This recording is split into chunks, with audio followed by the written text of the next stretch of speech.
नमस्कार दोस्तों, ऋग्वेद के प्रथम मंडल के सूक्त नंबर 33 में आपका बहुत बहुत स्वागत है।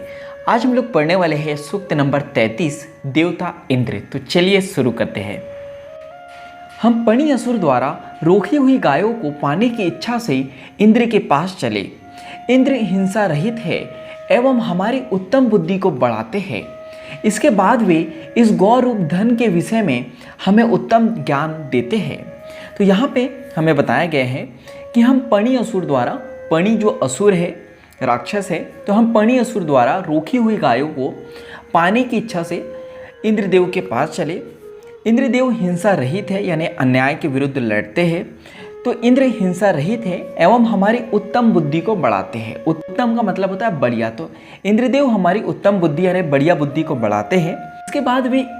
इसके बाद वे इस गौ रूपी धन के, गौ रूपी का मतलब होता है कि गौ के रूप में यानी गाय के रूप में जो हमें धन इंद्रदेव देते हैं, तो उसके विषय में हमें वो उत्तम ज्ञान देते हैं। उत्तम का मतलब होता है बढ़िया, तो हमें बढ़िया ज्ञान देते हैं यानी कि नॉलेज देते हैं। जिस प्रकार बाज अपने घोंसले की ओर तेजी से जाता है, उसी प्रकार मैं उत्तम स्तुतियों द्वारा पूजन करके धनदाता एवं अपराजय इंद्र की ओर दौड़ता हूँ। शत्रुओं के साथ युद्ध छेड़ने पर स्तोतागण इंद्र का आह्वान करते हैं। यानी यहाँ पे हमें बताया गया है, जिस प्रकार बाज अपने घोंसलों की ओर तेजी से जाता है, उसी प्रकार मैं उत्तम स्तुतियों द्वारा यानी बढ़िया स्तुतियों के द्वारा, बढ़िया प्रार्थना के द्वारा, बढ़िया पूजन के द्वारा धनदाता यानी धन देने वाले एवं अपराजय इंद्र यानी ऐसे इंद्र जिसको जीता ना जा सके, उसे हम लोग अपराजय कहते हैं। तो इंद्रदेव अपराजय है, तो अपराजय इंद्र की ओर दौड़ता हूँ। शत्रुओं के साथ युद्ध छिड़ने पर यानी दुश्मनों के साथ, शत्रुओं के साथ युद्ध छिड़ने पर स्तोतागण यानी कि प्रार्थना करने वाले इंद्र का आह्वान करते हैं, यानी इंद्रदेव को आमंत्रित करते हैं, निमंत्रित करते हैं। समस्त सेना से युक्त इंद्र पीठ पर तरकस लगाए हुए है।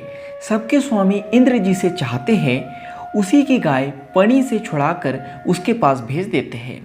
वे उत्तम बुद्धि संपन्न इंद्र हमें पर्याप्त मात्रा में गौरव धन देकर व्यापारी के समान हमसे उसका मूल्य मत मांग। तो हमें यहाँ पे बताया गया है, समस्त सेना से युक्त जो इंद्रदेव है पीठ पर तरकस लगाए हुए। तो तरकस का मतलब होता है तीर रखने वाला जो यंत्र होता है या जो सामान होता है, तो उसे तरकस कहते हैं। तो इंद्रदेव जो है समस्त सेना से युक्त है और अपने पीठ पर जो है तरकस लगाए हुए हैं। सबके स्वामी इंद्र जिसे चाहते हैं, उसी की गाय पणि से छुड़ाकर उसके पास भेज देते हैं। यानी कि जो सबके स्वामी हैं इंद्रदेव, जिसे वो चाहते हैं, उसकी गाय पणि जो राक्षस है, असुर है, उससे छुड़ाकर उसके पास भेज देते हैं जिसे इंद्रदेव चाहते हैं।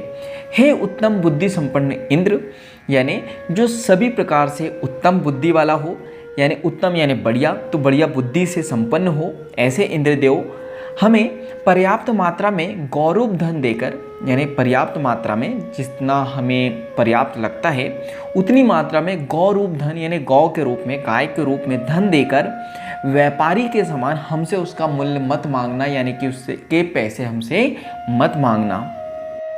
हे इंद्र, शक्तिशाली मरुदगण तुम्हारे साथ थे, फिर भी तुमने अकेले ही चोर एवं धनवान व्रत को कठोर वज्र द्वारा मारा।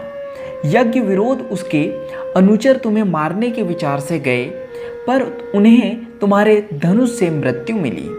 यानी हे इंद्रदेव, शक्तिशाली मरुदगण जो एक देव है, तो हे इंद्रदेव, शक्तिशाली मरुदगण तुम्हारे साथ थे, लेकिन फिर भी तुमने अकेले ही चोर एवं धनवान व्रत जो एक असुर है, व्रत को कठोर वज्र द्वारा मारा। वज्र इंद्रदेव का अस्त्र है, तो उसके द्वारा आपने उसे मारा। यज्ञ विरोधी यानी जो यज्ञ का विरोध करते हैं, यज्ञ विरोधी उसके अनुचर, अनुचर का मतलब होता है सेवक, तो जो यज्ञ का विरोध करने वाले उसके सेवक है, तुम्हें मारने के विचार से आए थे, पर उन्हें तुम्हारे धनुष से मृत्यु मिली। यानी तुमने अपने धनुष से उन्हें मृत्यु प्रदान की, तुमने उसे मार दिया। हे इंद्र, जो लोग स्वयं यज्ञ नहीं करते हैं अथवा यज्ञ करने वालों का विरोध करते हैं, वे पीछे की ओर मुंह करके भाग गए हैं।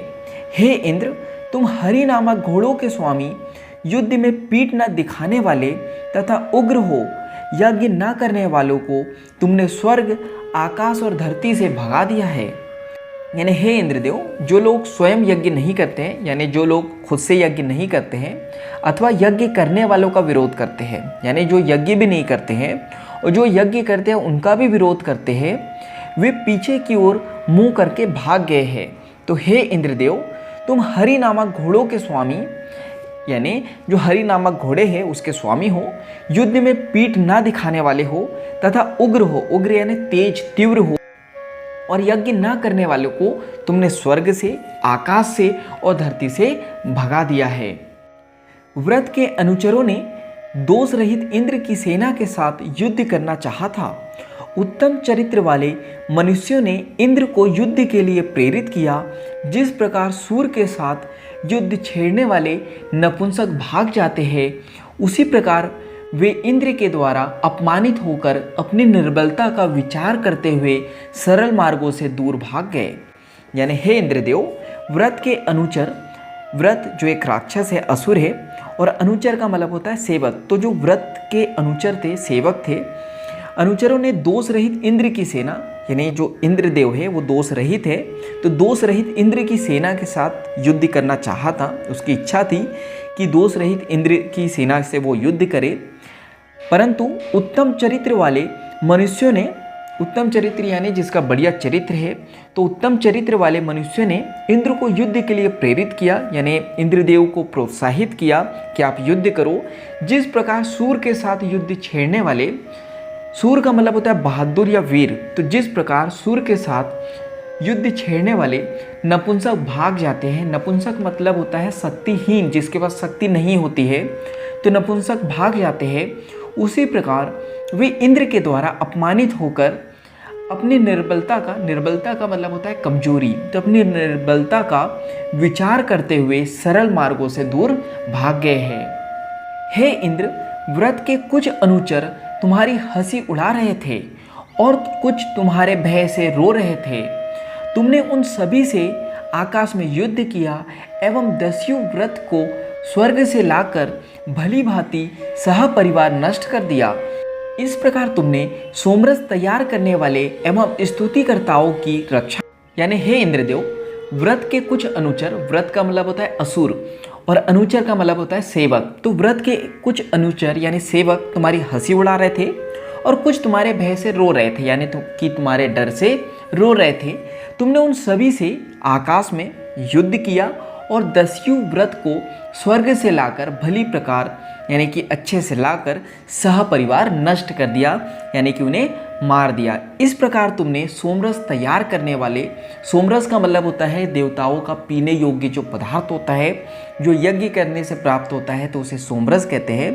तो इस प्रकार तुमने सोमरस तैयार करने वालों एवं स्तुतिकर्ताओं की रक्षा की। स्तुतिकर्ताओं का मतलब होता है प्रार्थना करने वाले, तो स्तुतिकर्ताओं की रक्षा की, यानी कि सुरक्षा की। उन वक्त्रानुचरों ने धरती को सब ओर से व्याप्त कर लिया था। वे स्वर्ण एवं मणियों से सुशोभित थे। वे इंद्र को जीत नहीं सके। यज्ञ में विघ्न डालने वाले उनको इंद्र ने सूर्य की सहायता से भगा दिया। यानी उन व्रतचरों का मतलब होता है यहाँ पे असुरों के जो सेवक होते हैं, तो उन असुरों के जो सेवक थे उन्होंने धरती को सब ओर से व्याप्त कर लिया था, यानी कि घेर लिया था। वे स्वर्ण यानी कि सोना एवं मणिकों से सुशोभित थे, यानी कि सजे हुए थे। वे इंद्र को नहीं जीत सके, यानी वो इंद्रदेव को जीत नहीं सके युद्ध में। यज्ञ में विघ्न डालने वाले, विघ्न यानी बाधा डालने वाले, तो यज्ञ में विघ्न डालने वाले उनको इंद्र ने सूर्य देव की सहायता से भगा दिया। हे इंद्र, तुमने अपनी महिमा से धरती और आकाश को व्याप्त करके उनका भली प्रकार भोग किया है। जो यजमान मंत्रों का उच्चारण समझकर केवल पाठ करते थे, मंत्र उन्हें अपना समझकर उनकी रक्षा करते थे, ऐसे मंत्रों द्वारा तुमने उस चोर व्रत को निकाल दिया। यानी हे इंद्रदेव, तुमने अपनी महिमा से यानी अपनी शक्तियों से धरती एवं आकाश को व्याप्त करके, यानी कि प्राप्त करके उनका भली प्रकार भोग किया, यानी कि उपयोग किया। जो यजमान मंत्रों का उच्चारण समझकर, यजमान का मतलब होता है जो यज्ञ करने वाला व्यक्ति होता है या दूसरों से यज्ञ करवाने वाला, यानी कि ब्राह्मणों से यज्ञ करवाने वाले व्यक्ति को यजमान कहते हैं।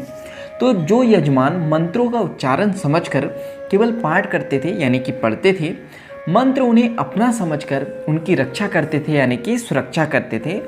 ऐसे मंत्रों द्वारा तुमने उस चोर व्रत को निकाल दिया, यानी ऐसे मंत्रों द्वारा तुमने उस चोर व्रत को, यानी कि व्रत जो राक्षस है, असुर है, उसको यहाँ से निकाल दिया, सिर्फ और सिर्फ मंत्रों को यूज़ करके, यानी कि उसका उपयोग करके।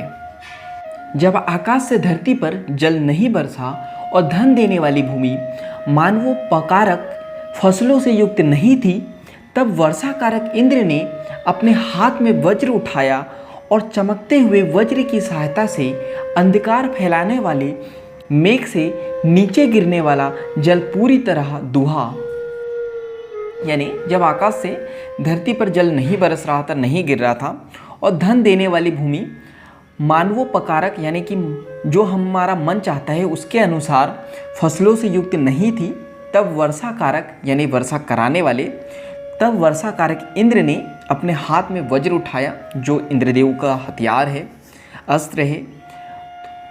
तो इंद्रदेव ने अपने हाथ में वज्र उठाया और चमकते हुए वज्र की सहायता से अंधकार फैलाने वाले, यानी कि जो अंधेरा फैलाने वाले मेघ थे, मेघ का मतलब होता है बादल, तो अंधकार फैलाने वाले मेघ से नीचे गिरने वाला जल पूरी तरह धुआ।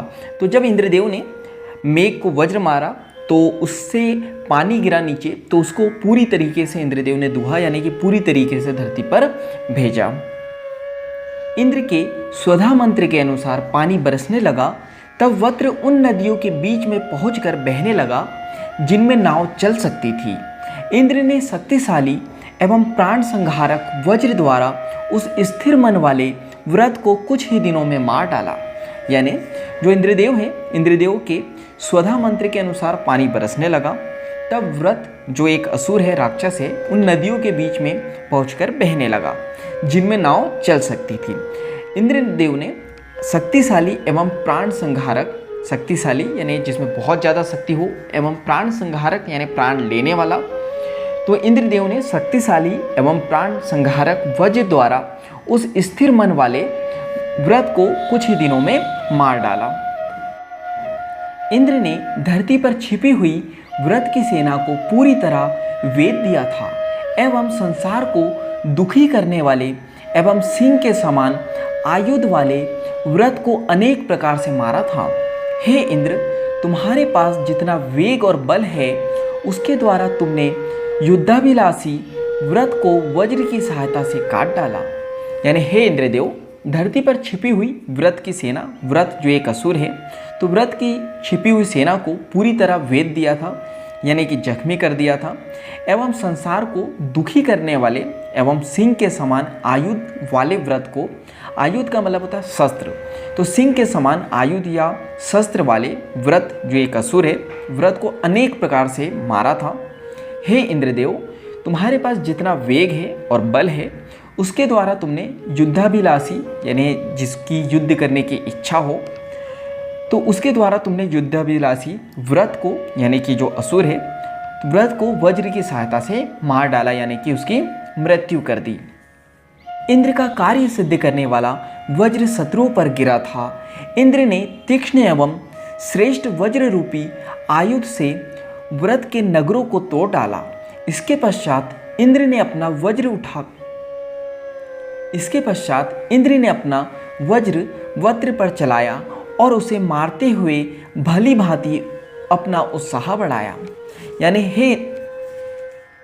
यानी इंद्रदेव का कार्य, तो यहाँ पे हमें बताया गया है इंद्रदेव का कार्य सिद्ध करने वाला जो वज्र है, जो इंद्रदेव का शस्त्र है, तो इंद्रदेव का कार्य सिद्ध करने वाला जो वज्र है शत्रुओं पर गिरा था, यानी दुश्मनों पर गिरा था। इंद्र ने तीक्ष्ण यानी कि तेज एवं श्रेष्ठ, ये का मतलब होता है बहुत बढ़िया, वज्र रूपी यानी वज्र के रूप में जो हो, आयुध का मतलब होता है शस्त्र, तो तीक्ष्ण एवं श्रेष्ठ वज्र रूपी यानी वज्र के समान आयुध यानी कि शस्त्र, तो वज्र रूपी आयुध या शस्त्र से व्रत के नगरों को तोड़ डाला। इसके पश्चात यानी कि इसके बाद इंद्र ने अपना वज्र व्रत पर चलाया, जो एक असुर है, तो अपना वज्र व्रत पर चलाया और उसे मारते हुए भली भांति अपना उत्साह बढ़ाया, यानी कि अपना कॉन्फिडेंस बढ़ाया। हे इंद्र, तुम कुल्स ऋषि की स्तुति को पसंद करते थे, तुमने उनकी रक्षा की तुमने युद्धरत एवं श्रेष्ठ गुणों वाले दसदू ऋषि की भी रक्षा की।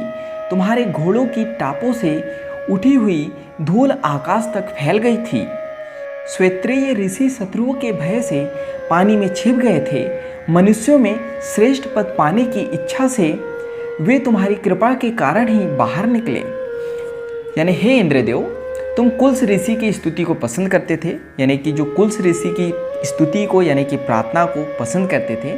तुमने उनकी रक्षा की यानी सुरक्षा की। तुमने युद्धरत यानी युद्ध में लगे हुए, तुमने युद्धरत का मतलब होता है युद्ध में लगे रहना। तो तुमने युद्धरत एवं श्रेष्ठ का मतलब होता है बढ़िया। तो तुमने युद्धरत एवं श्रेष्ठ गुणों वाले दसदू ऋषि की भी रक्षा की थी। तुम्हारे घोड़ों की टापों से, टापों का मतलब होता है घोड़े के पैरों का जो निचला हिस्सा होता है, तो उसे घोड़ों की टाप कहते हैं। तो तुम्हारे घोड़ों की टापों से उठी हुई धूल आकाश तक फैल गई थी।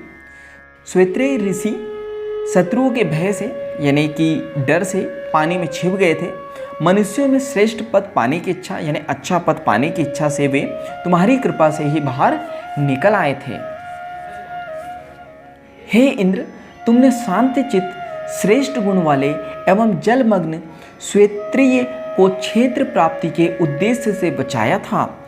जो लोग हमारे साथ बहुत दिनों से युद्ध कर रहे हैं एवं हमसे शत्रुता रखते हैं, तुम उन यानी हे इंद्रदेव, तुमने शांत चित्त वाले एवं श्रेष्ठ गुण यानी अच्छे गुण वाले एवं जलमग्न यानी जल में जो मग्न हो श्वेत्रीय जो एक ऋषि है, तो श्वेत्रीय को क्षेत्र प्राप्ति के उद्देश्य से, क्षेत्र यानी कि जमीन प्राप्ति के उद्देश्य से बचाया था। जो लोग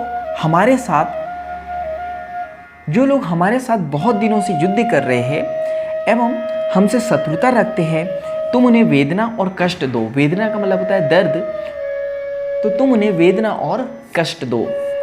तो सूक्त नंबर 33 यहीं पे समाप्त होता है। आज के लिए इतना ही। धन्यवाद।